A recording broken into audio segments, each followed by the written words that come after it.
Well, good afternoon, or good evening, I should say. This is Ron Vecchia, and welcome to Community Forum. For those of you who might have been sleeping over the last 4 or 5 years, there's a project that's been on the drawing boards, and actually meetings have been held in the town of Winthrop, and it's relative to the Mohegan Sun project at Suffolk Downs. And many of you, I'm just joking obviously, many of you attended a meeting several weeks ago at the Cummings School. And we thought tonight that we would try to get things kind of down to a elementary level in terms of discussing the impacts of the possibility of this coming to fruition, this project. So joining me today is Gary Luderitz. Gary is Vice President of Development and Operations of Mohegan Sun. Welcome, Gary. Thank you. And also joining me is John Kennedy of VHB. They're the traffic consultants for this particular project. Gary, why don't we start with an overview of the project for the folks that that really haven't been following the thing. Just give us an overview of the project itself that's proposed at Suffolk Downs. Well, just to give you a sense of the process first, I might start by saying that there was an application process. There was something that was referred to in the regulatory environment as an RFA1, which was a request for applications for suitability, which was completed back in the fall. And then there was an RFA2, a request for application for the actual project licensing. And that was submitted by us on December 31st. And since then, we've done some supplementals that the Gaming Commission has asked for. We're still doing some of those supplementals. They're gathering information to evaluate the projects that are involved. And right now, we hope that that evaluation will be completed sometime around the end of June, perhaps in July. And subsequent to that, we hope for a license award. Now, there are some other things kind of intermingled amongst that, specifically the City of Boston, originally as part of the original plan. They were part of the host community. Then we had the vote. Boston turned it down. Revere, voted for it. And then we had an additional election that was held in Revere just for a standalone project in Revere, which now I guess is being challenged by the city of Boston. And I understand the Racing Commission has to rule on something relative to their standing in this whole process? Yeah, and I think there's a hearing set up for that this week. I don't know that it will be decided then, but they're reviewing the various briefs associated with that request by Boston, and the commission will come to some conclusion as it relates to host and surrounding communities. And we're sitting tight to see the outcome of that. Okay. Just a couple of questions, light questions I want to ask you. Relative to the project now as it's proposed in the city of Revere versus the combined of Boston and Revere, how much did it change in terms of where the actual structures? A lot of people ask them the question about whether or not the shopping centers will be eliminated that are currently there with Target and Stop and Shop and so forth. Certainly. As it relates to the general area, there won't be any impact on those kinds of enterprises that are in the general area. In fact, we would hope that there might be some improvements by the time we're through with roadways and whatnot for those enterprises. The project itself moved from the roughly 160 acres in totality to 40 acres on the Revere side of the project, which currently is where the stables are, on the back side for the race course.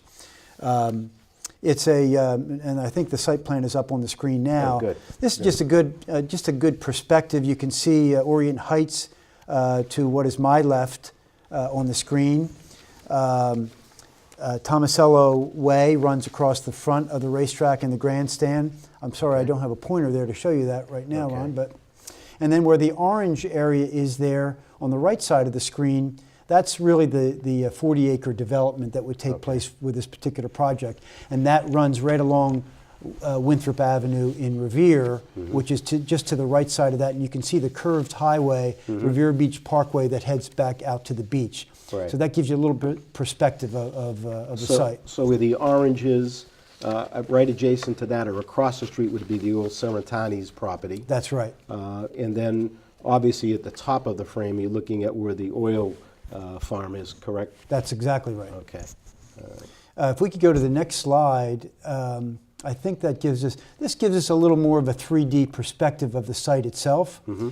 So you'll see these. There's two striated structures that rise just above the overall site. Okay. The one that's closest to us is the right on the curvature of the racetrack itself. That's a hotel that's designed primarily to be casino-centric.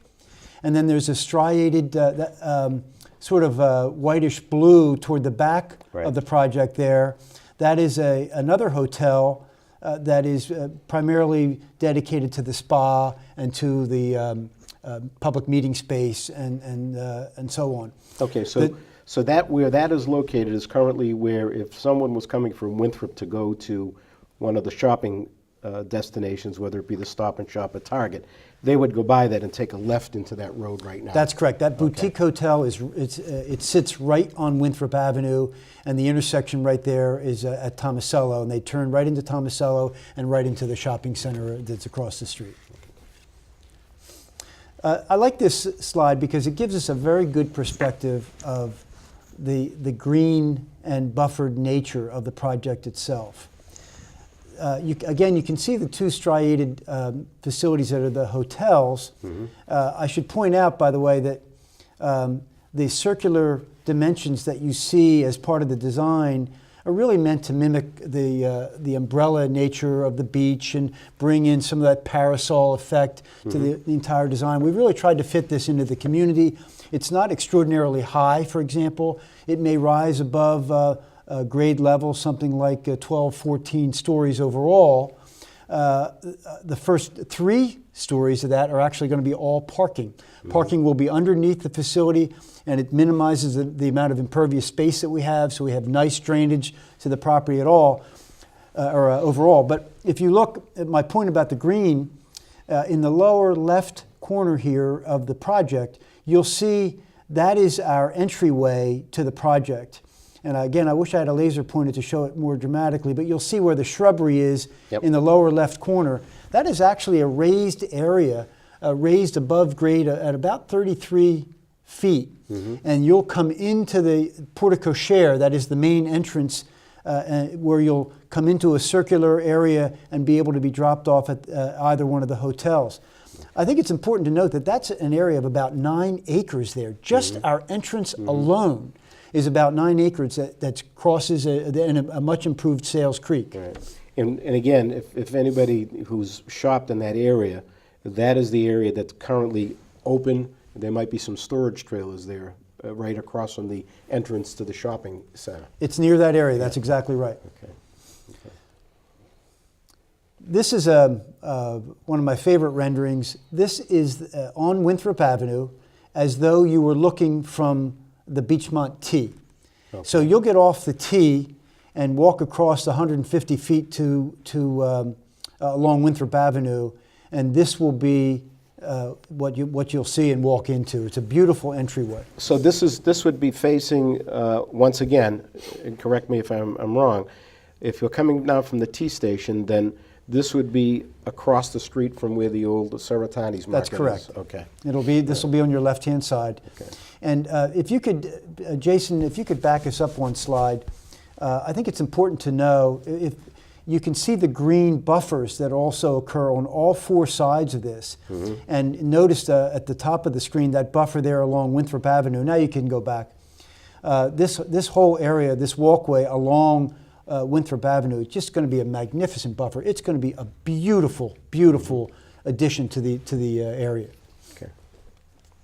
Looking down Winthrop Avenue from the other direction, in the far end you can see the tower there that's at the Beachmont T, but this end is where the boutique hotel and spa is located, and that's that striated structure that comes out above the rest of the structure there. So that would be approaching from where the new fire and police station is. That's correct. Okay. And again, a beautiful buffered area. It's going to be a magnificent facility. Okay. So, well, you know, most of the issues, the most important issues, there are many issues that people have brought up during the hearings and so forth, but one of the main issues has been the traffic impact. And I don't have to tell you that we've been impact from, a negative impact from MWRA. We have the sewage treatment plant. We have trucks that come in every day with chemicals and so forth. We've had processes where there's been construction going on. So the Winthrops really had their fair share of traffic impacts, negative impacts. And then you add to it Massport, the fact that we have to put up with the noise and all that type of thing. So if you were just looking at the issue of the traffic impact from Mohegan Sun's project, it's one thing, but we're looking at it a little differently. It's like this is the third thing we have to contend with. So I think that's why it's such a sensitive issue in the town and why people are really concerned. And I know if you drew a circle, which I think you probably saw the map that was presented by one of the town officials, 1 mile, it would take the entrance to Winthrop on both sides, because we only have an entrance in from Revere and an entrance in from East Boston and so forth. So that's the big issue. If I can tee this up before John jumps in, I would say just one or two things. One is that recognizing that we are going to bring some more traffic to the area, we have looked at a significant number of roadways and intersections, and come away from this with no unmitigated measurable impact. There's no measurable impact that would occur that would be unmitigated by this project, and by virtue of the fact of some $40 to $50 million that we're spending in a variety of ways to make sure that we've improved the traffic conditions in the area overall, as opposed to degrading them. So with that, I'll let you and John discuss those impacts. But John. So what's the plan? What's the plan? The plan is to... I know the only thing I remember seeing is the flyover on 1A. Right, that's one part of the plan. We've actually looked, as part of our scope, in terms of transportation review, we've looked at 30 intersections. We're recommending improvements at more than 20 of them. Our study has gone from the Ted Williams Tunnel and the Sumner-Callahan tunnels up to Bell Circle. It's gone to Donnelly Square in Revere. It's Bennington Street. It's Neptune Road in the city of Boston. It's out to the Route 1 and 16 interchange, or the partial interchange today. I think one of the things we're going to do is make it whole. We're in discussions with Mass DOT at this point through our environmental review process. We initially started with, I think, 14 different alternatives that we were looking at for improvements to the Route 1A and Boardman Street intersection. Right. We're now down to 2 basic. One is an overpass, one is an at-grade option. And again, I think that's on the screen right now. This is the overpass option that has a northbound flyover. It widens Boardman Street approaching Route 1A. Again, both folks coming out of Winthrop to 3 lanes versus the 2 today. Okay, so Boardman is when you go through the little circle and go by the funeral home and you go up Boardman Street. That's where there's another road that comes in, and there's like a crisscross area that you're not supposed to block the traffic. Do not block the Okay. box. So now there's a project that's starting there as well. That's correct. I don't know if it's a hotel or whatever. So you're saying that where there's 2 lanes now, that will become 3 lanes? Correct. In fact, the 3rd lane is being built early by the hotel as part of the hotel project. We are expanding that with the overpass that will be constructed, or the at-grade solution. I can let you know that we have really increased the amount of traffic that we're assuming is going to come through the Boardman Street area. Today, during the afternoon peak hour from 5 to 6 on a Friday night, there are about 2,100 vehicles headed northbound on Route 1A coming up to Boardman Street. There are another 250 cars that can never get through that during the hour because they're backed up to Neptune Road, the Neptune Road off-ramp, and even farther back around the curb. And last October, we had a helicopter parked above the area for an hour and a half during a Friday, and we counted the number of vehicles that couldn't get through, and we know how long it took to get from the back of the queue or the back of the backup all the way up to Boardman Street, and then all the way up to Winthrop Avenue, Revere Beach Parkway. So we're starting off with the base number that we counted, and we're adding the 250 that can't get through. Then we're adding another 250 for known developments in the area and general background growth. Traffic is growing on its own. Not very fast, but it's growing on its own. Then we're adding the resort traffic on top of that. So what is a volume of 2,100 today, 2,150 northbound, we're designing for 3,000. Interesting. Interesting. And so again, that has been carried all the way up to Bell Circle. The Yeah. additional traffic has been carried all the way up to So Bell what Circle. happens at Bell Circle? You get the overpass, Yep. okay, and you're taking the traffic that would generally be on the lower end, Mm-hmm. okay? You're freeing that up to get the traffic out of Boardman Street, I would assume. That's correct. Okay? So you get the traffic going up to Bell Circle. Now, what happens when you get to Bell Circle? What's going to change there? Because that has always been a disaster. I can remember when it used to be a circle that you had to Yeah, go well, around it. I think that when we get up to Bell Circle, we're not adding 1,000 vehicles anymore because a lot of them are going to the resort. A lot of them are going to Revere Beach Parkway or to Waldemar or to Boardman Street itself. So by the time we get up to Bell Circle, we're probably at about 300 to 350 more vehicles than that are there today. There is a short turn lane that will continue you on Route 1A northbound over toward the Wonderland T Station. Okay. We're going to extend that area. We're going to make it 2 formal lanes for a much longer distance and allow more vehicles to sit in there. When we allow more vehicles to sit in there, we're able to change the way the signals work headed northbound toward Route 60. Where today you're stopping back at the south end of the circle and traffic continues running through the balance of the circle, we're going to stop both ends at the same time, and it gives us more opportunity to get more traffic through on the northbound approach, and it doesn't impact how the whole circle works. The City of Revere has also identified some issues with Bell Circle.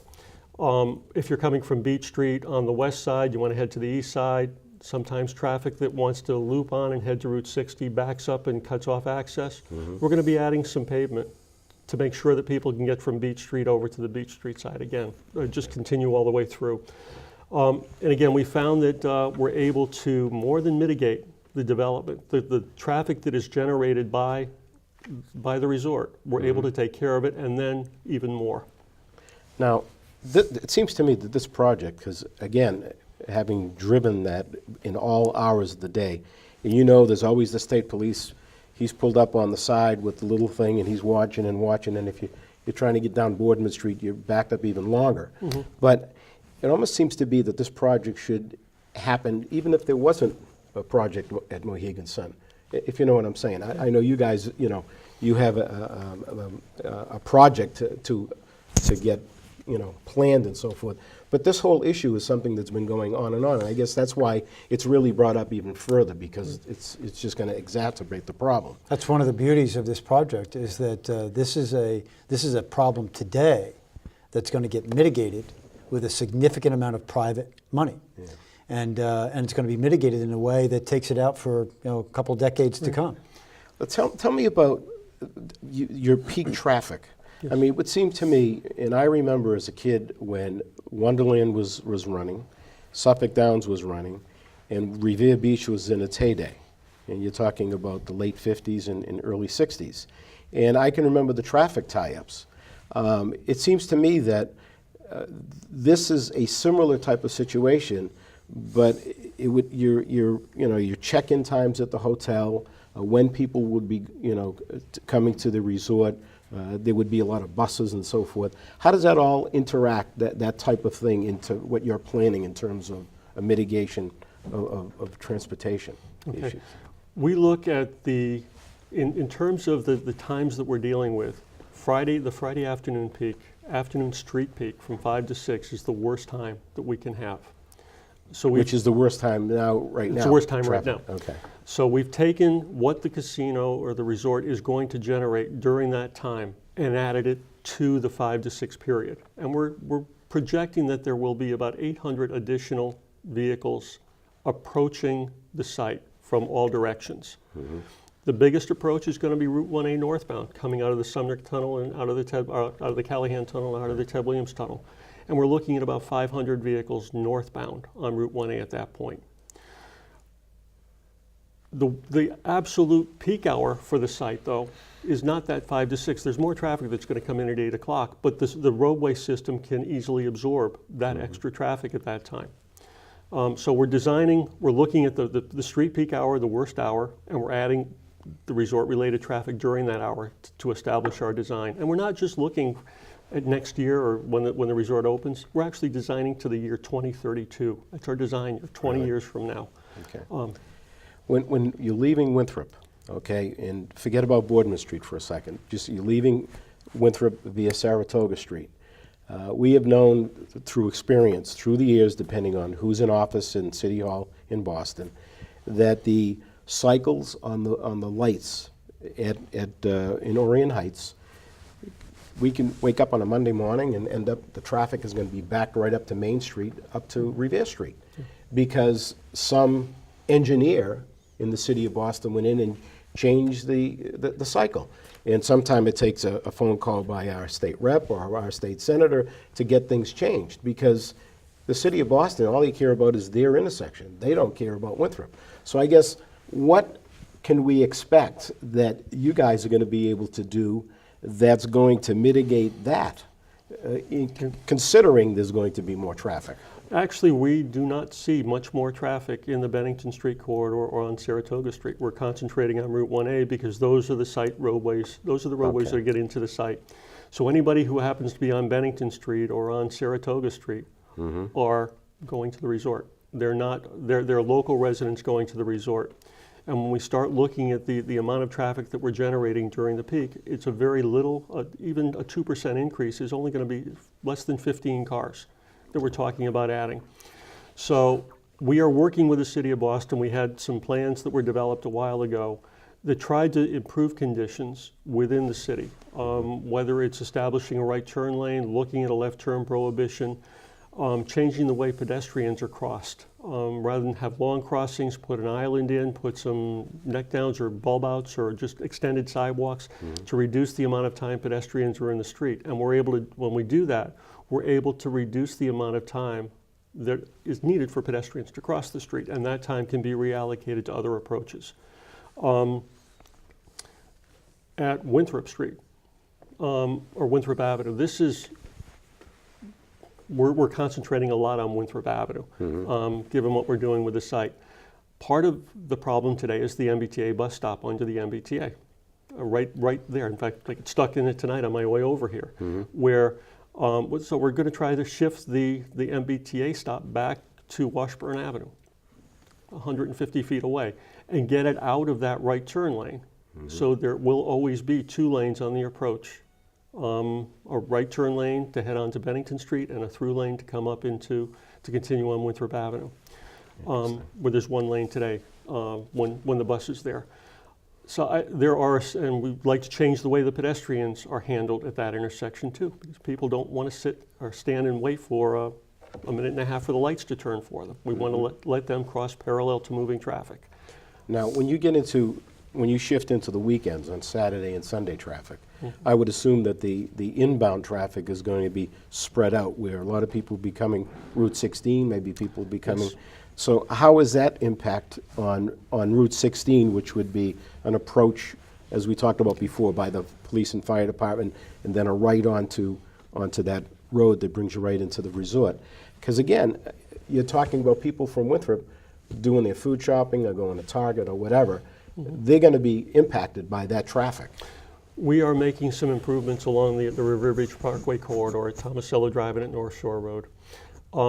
Will that be wider than it is right now? No, we can't touch the curb lines. Okay. We have to, because of the parkway itself and the medians that are there, we really can't touch anything, and then we're dealing with Sales Creek, which is an area of a critical environmental concern that we can't impact.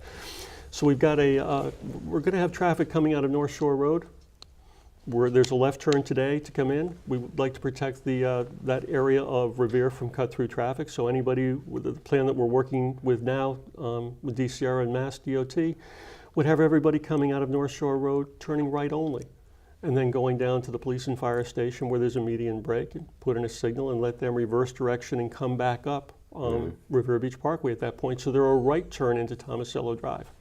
So we're taking time, and we're able to give the left turn into North Shore Road more time. We're able to give the left turn from Revere Beach Parkway into Thomasella Drive, Winthrop into the shopping center, a little more time than they get today.